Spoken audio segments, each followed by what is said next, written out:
the battle that changed the Crusades forever. Picture this.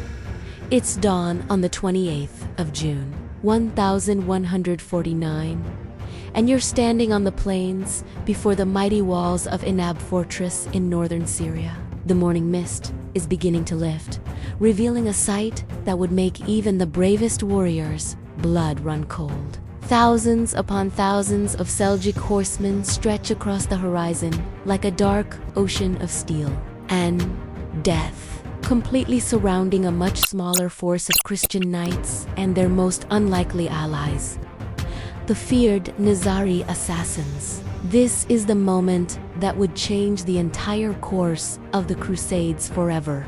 And what happens next will shock you to your very core. But before we witness this epic confrontation that would reshape the medieval world, we need to understand how we got here. You see, this was just another battle. This was the catastrophic climax of a series of events that began with one of history's most spectacular military disasters. The king's shameful return. Let's rewind the clock a bit, shall we? When we last left the stage of this medieval drama, King Louis VII of France was skulking home after what can only be described as one of the most embarrassing military expeditions in Christian history. The Second Crusade, which had promised so much glory and divine favor, had crumbled into absolute chaos, leaving the French monarch desperate to escape the Holy Land with whatever dignity he had left. Now, Louis wasn't just planning a simple journey home.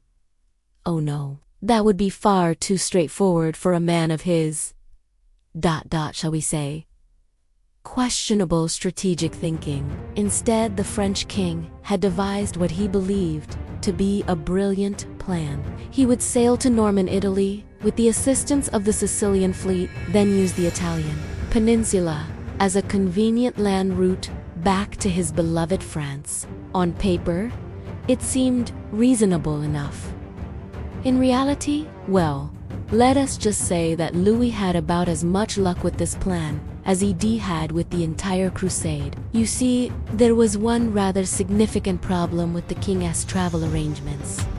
And it was a problem that would soon explode in his face with all the subtlety of a trebuchet boulder.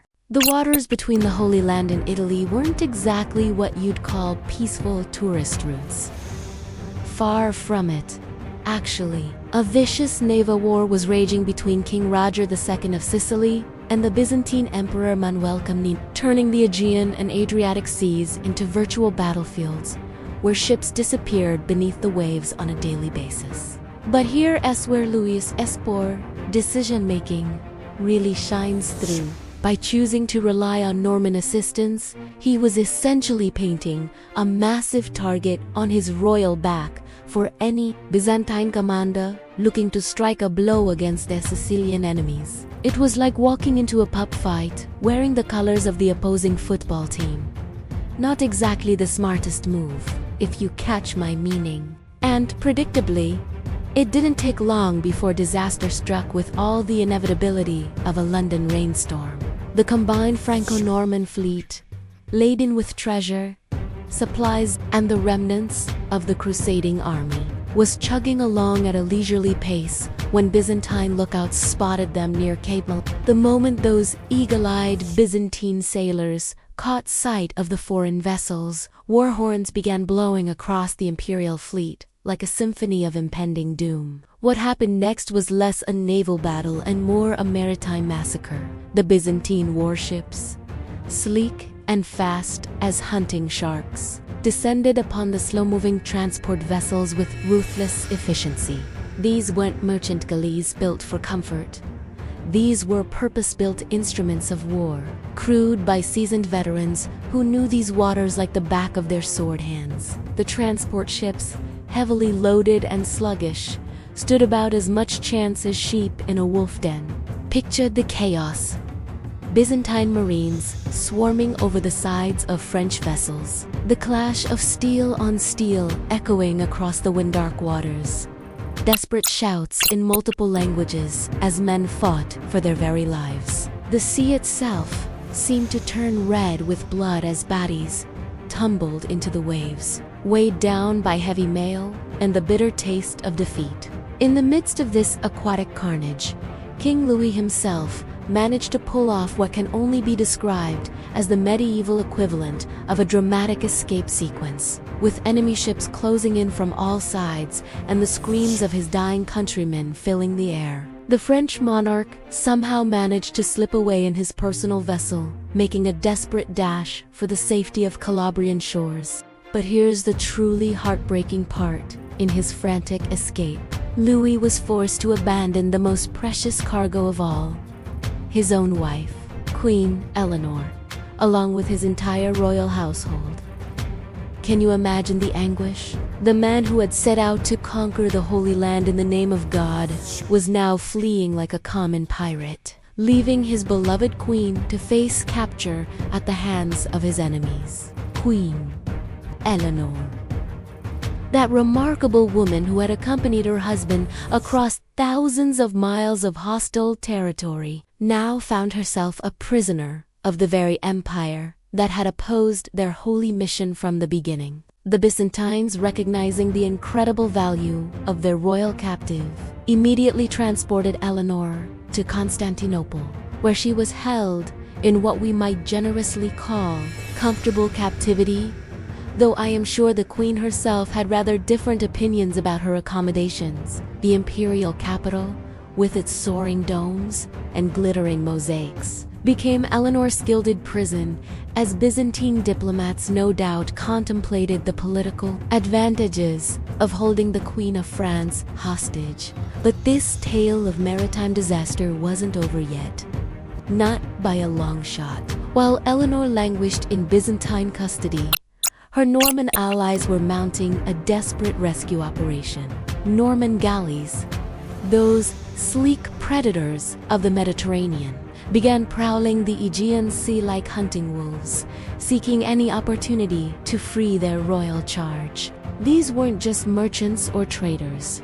These were seasoned Norman warriors, descendants of the same Vikings who had conquered Sicily and southern Italy, and they weren't about to let their alliance with France crumble over one Byzantine naval raid. The rescue, when it finally came, was nothing short of spectacular. Norman Marines, striking with the precision and ferocity that had made their ancestors legendary, managed to intercept the Byzantine ships carrying Eleanor and her entourage in a daring nighttime assault that would have made any adventure novelist weep with envy.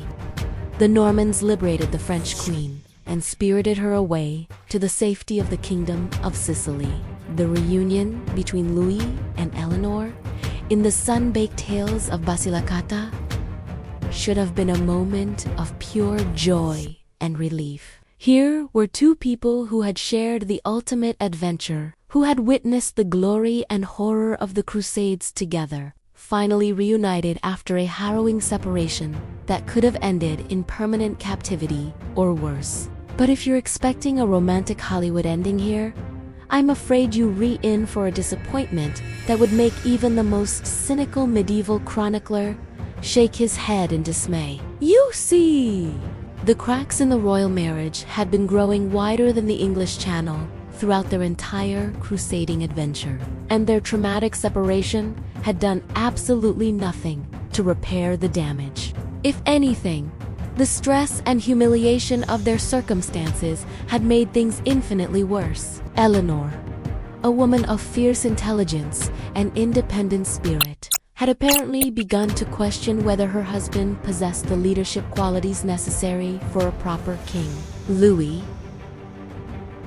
meanwhile, seemed more interested in blaming everyone else for his failures than taking responsibility for his own catastrophic decisions. Nevertheless, the royal couple managed to put on a brave face when they met with King Roger II of Sicily, that cunning Norman ruler who had managed to carve out his own kingdom in the heart of the Mediterranean. The meeting in Potenza was a masterclass in medieval diplomacy, with all parties smiling and exchanging pleasantries while undoubtedly calculating the political advantages they could extract from each other. During these negotiations, Louis did something that reveals just how desperately he wanted to salvage some sort of victory from his disastrous expedition. The French king, in a moment that future historians would debate for centuries, formally confirmed Roger's royal title as King of Sicily, a recognition that had been in dispute for years. But that wasn't all. In discussions that grew increasingly heated as the wine flowed, Louis began proposing the formation of a grand anti-Greek alliance, even expressing his willingness to launch another crusade. But this time, the target wouldn't be the Holy Land at all. No. Louis's new obsession was nothing less than Constantinople itself, the greatest city in the Christian world and the heart of the Byzantine Empire. Can you imagine the audacity? Here was a man who had just been thoroughly humiliated by Byzantine naval power, proposing to lead another holy war against the very Christians who had defeated him. It was like a footballer who'd just been relegated, suggesting he could win the World Cup. Ambitious, certainly, but perhaps not entirely grounded in reality. From Sicily, the royal couple made their way to the Eternal City itself, where they hoped to find a more receptive audience for their increasingly desperate schemes. Rome, with its ancient stones and sacred relics, seemed like the perfect place to rebuild their shattered reputation and convince the church hierarchy to support another military adventure. Their meeting with Pope Eugenius III began promisingly enough. The Holy Father, after all, had been one of the driving forces behind the Second Crusade, and he was undoubtedly eager to hear first-hand accounts of what had gone so terribly wrong in the East. Initially, Eugenius seemed genuinely enthusiastic about the prospect of another crusading expedition, his eyes lighting up as Louis painted vivid pictures of Constantinople falling to Christian armies and the Byzantine Empire finally submitting to papal authority. But here's where things took a turn that nobody could have predicted. You see, Pope Eugenius wasn't just a religious leader. He was also an astute political observer who could read people like illuminated manuscripts, and what he saw when he looked at Louis and Eleanor together was enough to make him abandon his crusading dreams. Faster than you could say annulment. The papal court, with all its ceremony and sophistication, became a stage where the royal couple's marital problems played out like a particularly awkward medieval soap opera. Eleanor, brilliant and sharp, made little effort to hide her growing contempt for her husband's military incompetence. Louis, defensive and increasingly bitter, seemed to blame everyone except himself for the disasters that had befallen their expedition. The tension between them was so thick, you could have cut it with a Damascus steel blade. Pope Eugenius, watching this domestic drama unfold before his very eyes, quickly realized that any crusade led by such a divided royal couple would be doomed from the start. How could they inspire thousands of warriors to die for Christ when they could uneven maintain basic civility towards each other? How could they unite Europe's fractious nobility when their own marriage was falling apart at the seams? Despite several attempts to reconcile the royal couple, efforts that apparently involved everything from private counseling sessions to public displays of papal authority, eventually threw in the ecclesiastical towel. The Holy Father, with the wisdom that comes from centuries of church diplomacy, quietly abandoned the entire project and began making preparations for what would eventually become the Great Royal Divorce of 1152. It was a decision that would reshape European politics for generations to come. But more on that later. The saint's humiliation. But Louis was the only prestigious figure to emerge from the Second Crusade with his reputation in tatters. Saint Bernard of Clairvaux. That towering intellectual giant who had preached the crusade with such passion and conviction found himself in a position that would have made a lesser man consider early retirement. He was a saint, an actual, church-recognized saint who had promised divine victory and delivered catastrophic defeat. Saint Bernard's response to this theological crisis was both predictable and entirely human. He decided to find someone else to blame. Working closely with King Louis, Bernard began crafting a narrative that would absolve both the French monarchy and the church hierarchy of responsibility for the disaster. Their chosen scapegoats, the Greeks. Of course, those scheming Byzantines who had dared to prioritize their own survival over Western crusading ambitions. The saint threw himself into this blame-shifting campaign with all the energy he had once devoted to preaching the crusade itself. Bernard penned letter after letter to European nobles, painting vivid pictures of Byzantine treachery and Greek duplicity. He organized meetings, delivered sermons, and used every ounce of his considerable influence to convince Europe's elite that another crusade, this time targeting Constantinople, was not just justified but absolutely necessary for the survival of Christendom. But here, the thing about European nobility in the 12th century, they might have been devoutly religious, but they weren't stupid. The catastrophic failure of the Second Crusade had cost them dearly, not just in terms of money and men, but in terms of their faith in grand military adventures, launched from the comfort of French monasteries. The response to Bernard's campaign was about as enthusiastic as a London crowd watching paint dry in the rain. Europe's elite, those same nobles who had once hung on Bernard's every word, were now deeply suspicious of anything that smacked of another costly expedition to foreign lands. They had learned, through bitter experience, that Byzantine emperors and Eastern Franks were unnecessarily the reliable allies that Western propaganda had painted them to be. But perhaps the most crushing blow to Bernard's hopes came from an entirely unexpected source: the German king himself, who had once been among the most enthusiastic supporters of the original crusade. Not only did the German monarchy refuse to support another expedition, but they went so far as to threaten war with France if Louis persisted in his anti-Byzantine schemes. Imagine that, Christian threatening Christian with violence to prevent a holy war against other Christians. The medieval world was becoming more complicated by the day. This opposition effectively killed any hope of launching another major crusade from Western Europe, leaving Saint Bernard's reputation in ruins and Louis's dreams of redemption permanently shattered. The Second Crusade, which had begun with such high hopes and divine blessing, was now universally recognized as a catastrophic failure that had actually made the situation in the Holy Land infinitely worse. The long-term consequences of this failure extended far beyond mere military relations between Catholic Europe. The Byzantine Empire and the Crusader states had deteriorated to levels that would have been unimaginable just a few years earlier.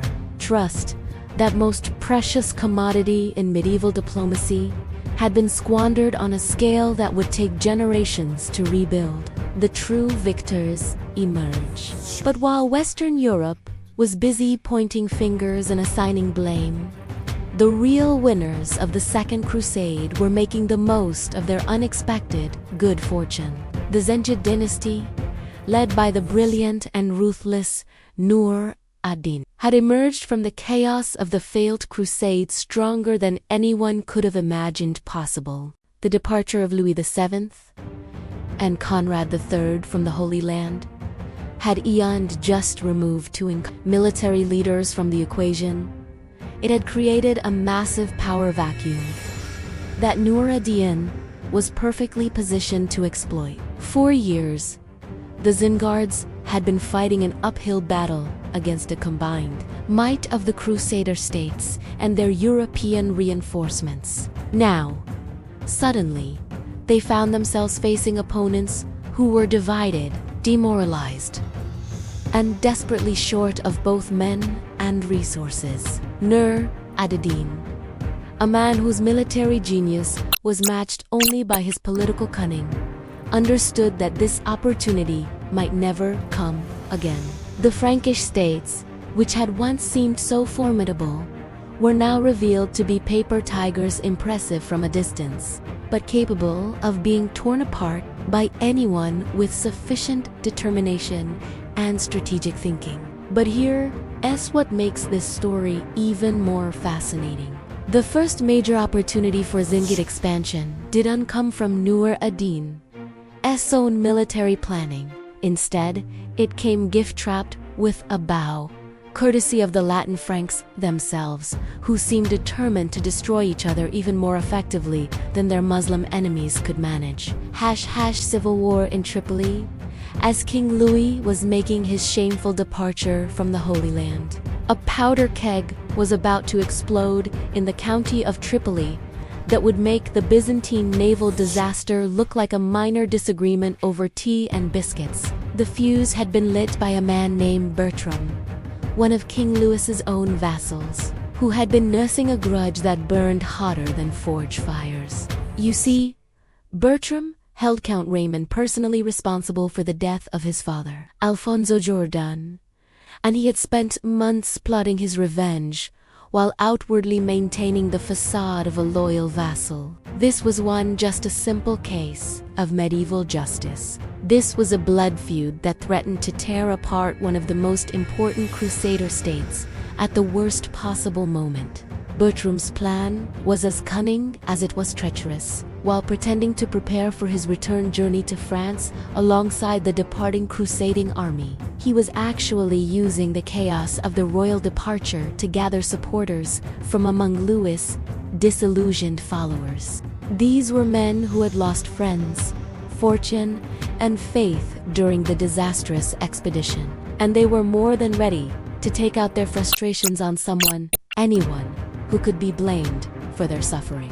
On a sweltering day in August 1148, Bertram struck with the precision of a master assassin. His surprise attack on the Tripolitan garrison at Erema caught Rahman's forces completely off guard, demonstrating just how unprepared the Crusader states had become in the aftermath of their recent defeats. The seizure of Erema Castle was not just a military victory. It was a strategic masterstroke that positioned Bertram's forces to threaten the capital city of Tripoli itself. The shock waves from this betrayal rippled throughout the Crusader states like earthquakes through ancient foundations. Here was a Christian nobleman, a man who had taken the cross and sworn holy oaths, attacking his fellow Christians while their Muslim enemies watched from the sidelines with undoubtedly considerable amusement. Count Raymond, suddenly finding himself under siege in his own territory, desperately appealed to his neighbors for assistance. But here's where the consequences of the Damascus disaster became painfully apparent. The Latin elite, still reeling from their recent humiliation, had absolutely no appetite for another military adventure, regardless of how just the cause might be. Can you imagine Raymond's desperation? Here was a man watching his life's work crumble around him, unable to convince his supposed allies to lift a finger in his defense. The solidarity that had once bound the Crusader states together had evaporated, like morning mist before the brutal sun of military reality. It was in this moment of absolute desperation that Raymond made a decision that would have shocked his ancestors and probably sent his chaplains into apoplectic fits. He turned to Nur ad-Din himself for military assistance. Yes, you heard that correctly. A Christian count was asking a Muslim emir for help against his fellow Christians. If that doesn't perfectly encapsulate the chaos of the post-Crusade period, I'm not sure what does. What happened next was even more surprising. Nur ad-Din actually agreed to help. Now, we might wonder why the Lord of Aleppo would want to assist a Crusader state, even against other Crusaders. The answer reveals the sophisticated political thinking that made Nur ad-Din such a formidable opponent. By supporting Raymond against Bertram, he was gaining a temporary ally. He was demonstrating to all the Crusader states that he could be a more reliable partner than their fellow Christians. The joint campaign that followed was a masterclass in medieval military cooperation. Nur ad-Din marched from Aleppo and met with his Damascene ally Anarat Bolbek, creating a combined Muslim force that could have easily conquered Tripoli outright if they had chosen to do so. Instead, they moved with surgical precision against Erima Castle, besieging and burning the fortress with an efficiency that must have impressed even their Christian allies. The fate that befell Bertram and his family serves as a perfect example of medieval justice in action. Rather than being executed outright, which would have been perfectly justifiable under the laws of the time, Bertram and his relatives were taken prisoner and transported to Aleppo, where they would spend the next 12 years contemplating the consequences of their treachery. 12 years.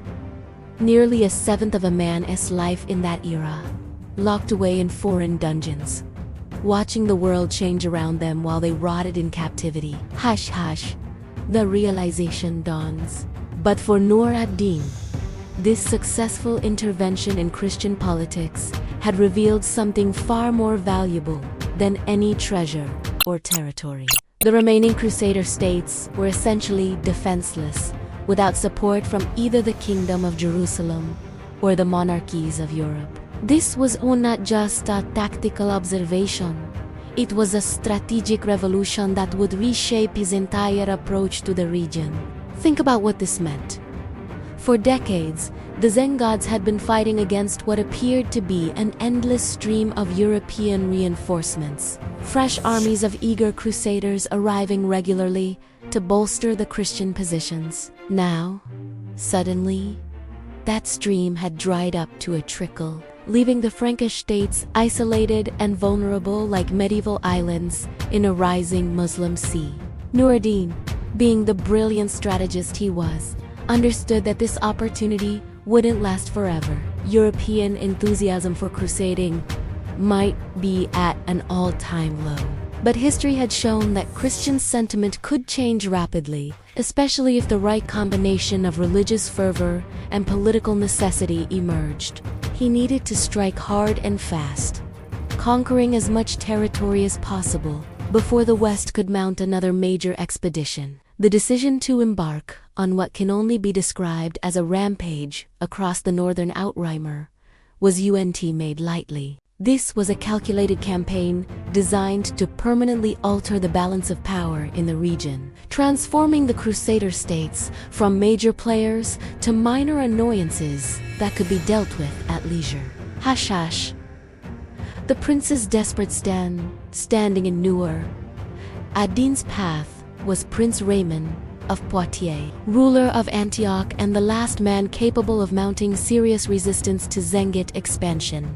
Raymond was everything you'd expect from a Crusader prince: brave, skilled in warfare, and absolutely determined to defend his ancestral lands against all comers. But bravery and determination, however admirable, were poor substitutes for adequate manpower and reliable allies. Raymond's situation was about as enviable as a vegetarian at a medieval feast. The great crusading monarchs had gone home in defeat and disgrace, taking their armies with them. Jerusalem, traditionally the most powerful of the Crusader states, was dealing with its own internal problems and couldn't spare significant forces for northern adventures. The other Frankish lords, still traumatized by recent disasters, showed little enthusiasm for joining what many saw as a hopeless cause. In these desperate circumstances, Raymond made an alliance that would have raised eyebrows in any period of history,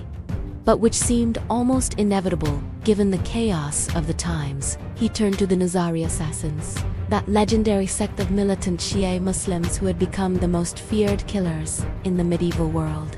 Now, let's pause for a moment to appreciate just how extraordinary this alliance was. Here we have a Christian prince, a man who had sworn sacred oaths to defend the faith against all heathens and infidels, joining forces with a group that other Muslims considered dangerously extreme. The Nizari, after being driven from Damascus by their Sunni enemies, had established themselves in the mountain fortress of Masya, from where they conducted their campaign of targeted assassinations against anyone who threatened their interests. Their leader, Ali ibn Wafa, was a man who understood the political realities of the region better than most.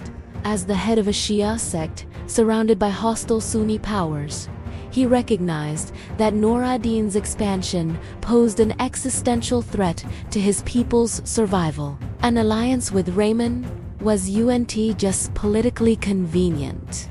It was absolutely necessary for the Nizari's continual existence. But even with the addition of the legendary assassins to his forces, Rayman's military situation remained precarious at best. The combined Christian-Nizari army was still significantly outnumbered by Nur ad-Din's growing coalition, which now included not just his own forces from Aleppo, but also allies from Damascus and the Seljuk Sultanate of Rum in Anatolia. The Anatolian Gambit. The first blow against Antioch came not from Nur ad-Din directly, but from his Anatolian allies, demonstrating the sophisticated nature of the Muslim alliance system that had developed in response to Christian aggression. Sultan Mesid of the Seljuk Sultanate of Ram had been watching the deterioration of Frankish power with considerable interest, and he saw an opportunity to reclaim territories that had been lost to Christian expansion decades earlier. Mesid's target was the strategic town of Marash, which controlled important trade routes between Anatolia and Syria, rather than launching a direct assault that might provoke unwanted attention. The Sultan approached Nur ad-Din with a proposal. If the Lord of Aleppo would create a diversion by attacking Antiochian territory, Mesad would be free to besiege Marash without interference. This plan revealed the growing coordination between different Muslim powers, a development that should have terrified any Christian leader with half a brain for strategic thinking. The days when Crusader states could play Muslim factions against each other were rapidly coming to an end, replaced by an increasingly unified Islamic front that could coordinate military operations across vast distances. Nur ad-Din, always eager to strike at Christian territories, readily agreed to create the requested diversion. His invasion of Antiochian territory served multiple purposes. It prevented Rayman from relieving the siege of Mer. It demonstrated Zengid power to potential allies and enemies alike, and it provided valuable reconnaissance for future operations. But Raymond, despite his desperate situation, was still a formidable military commander who was unabashed to let his enemies dictate the terms of engagement. In a display of the tactical brilliance that had made Frankish knights legendary throughout the medieval world, he launched a surprise attack against the unprepared Nur ad-Din at Famia. The skirmish at Famia was everything you'd expect from a clash between two of the Eret's most skilled military leaders. Raymond's heavy cavalry, that devastating combination of armored knights and war horses that had dominated medieval battlefields for centuries, crashed into Nur ad-Din's forces with the force of a thunderbolt. The Muslim army, caught off guard and unprepared for such aggression, was forced to withdraw from Antiochian territory in what must have been a deeply humiliating retreat. For a brief, shining moment, it seemed as though Raymond might be able to turn the tide against overwhelming odds. The victory at Famia sent waves of optimism throughout the beleaguered principality, reminding the Christian population that their enemies were not invincible, that courage and skill could still triumph over superior numbers. But military fortunes in the medieval world could change as quickly as English weather, and Rayma's triumph proved to be frustratingly Nur ad-Din, stung by his unexpected defeat, quickly regrouped his forces and launched a second attack that demonstrated why he was considered one of the most dangerous military leaders of his generation. The second engagement, fought at Bagraz, was a very different affair from the Christian victory at Famia. This time, Nur ad-Din was prepared for Rayman's tactics, and his forces were positioned to counter the devastating charge of Frankish heavy cavalry. The result was a tactical masterclass that forced Rayman to withdraw, evening the score between the two commanders and setting the stage for their final, decisive confrontation.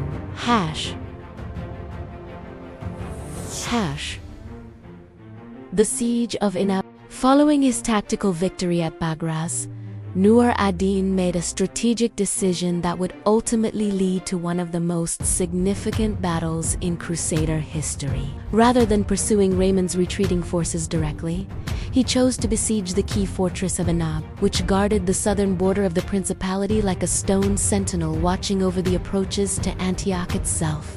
Inab wasn't just another castle, it was the linchpin of Antiochian defenses, the fortress that controlled access to the heartland of Rayman's territory. If Nur ad-Din could capture this strategic position, he would effectively cut the principality in half, isolating the coastal regions from the inland territories and making coordinated defense virtually impossible. The Muslim army that moved against Inab was a formidable force that reflected the growing power of the Zengid state. 6,000 horsemen formed the core of the expedition. Not just ordinary soldiers, but experienced warriors who had fought in campaigns across Syria and Mesopotamia. Supporting them were additional militia forces from Aleppo, local fighters who knew the terrain intimately and were motivated by both religious fervor and the promise of rich plunder.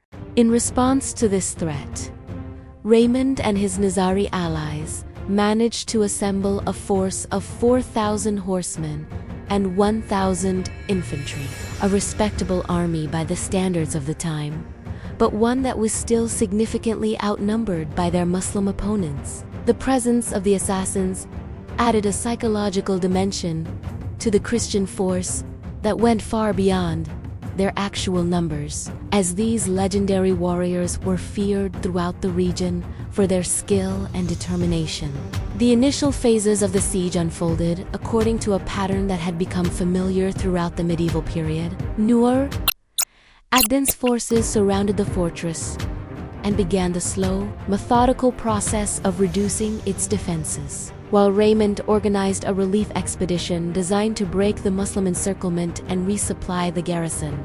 But here's where the situation took an unexpected turn that reveals the complex nature of medieval warfare. When Raymond arrived with his combined Christian Nizari force, he discovered that his army, when combined with the fortress garrison, actually outnumbered Nur ad-Din's besieging force. This numerical superiority, so rare in Raymond's recent experience, seemed to offer a genuine opportunity to inflict a decisive defeat on his Muslim enemies. Nur ad-Din, faced with this sudden reversal of fortune, made what appeared to be a prudent tactical withdrawal.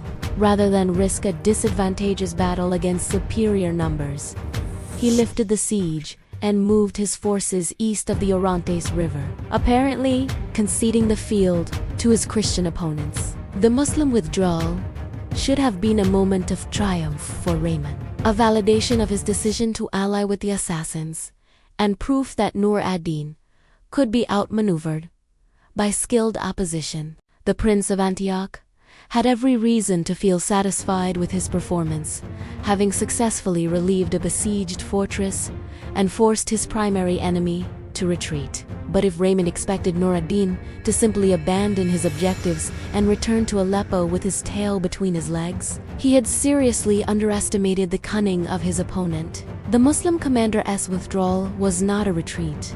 It was a strategic repositioning. designed to lure the Christian forces into a carefully prepared trap. The fatal decision. It was at this critical juncture that Raymond made the decision that would ultimately seal his fate and change the course of Crusader history. Believing that Nur ad-Din would inevitably return to resume the siege of Inab, the Prince of Antioch decided to divide his forces, leaving a substantial garrison in the fortress while maintaining a mobile force capable of responding to Muslim attacks wherever they might occur.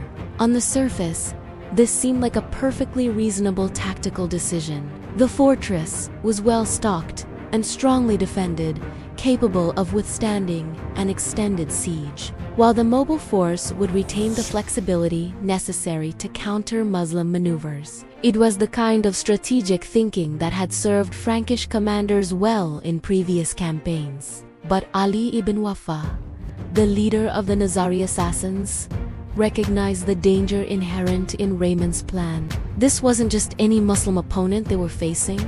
This was Nur ad-Din, a commander whose tactical brilliance had already been demonstrated in numerous campaigns across Syria. Dividing their forces would give the Muslim leader exactly the kind of opportunity he was undoubtedly seeking. The assassin leader's warnings fell on deaf ears.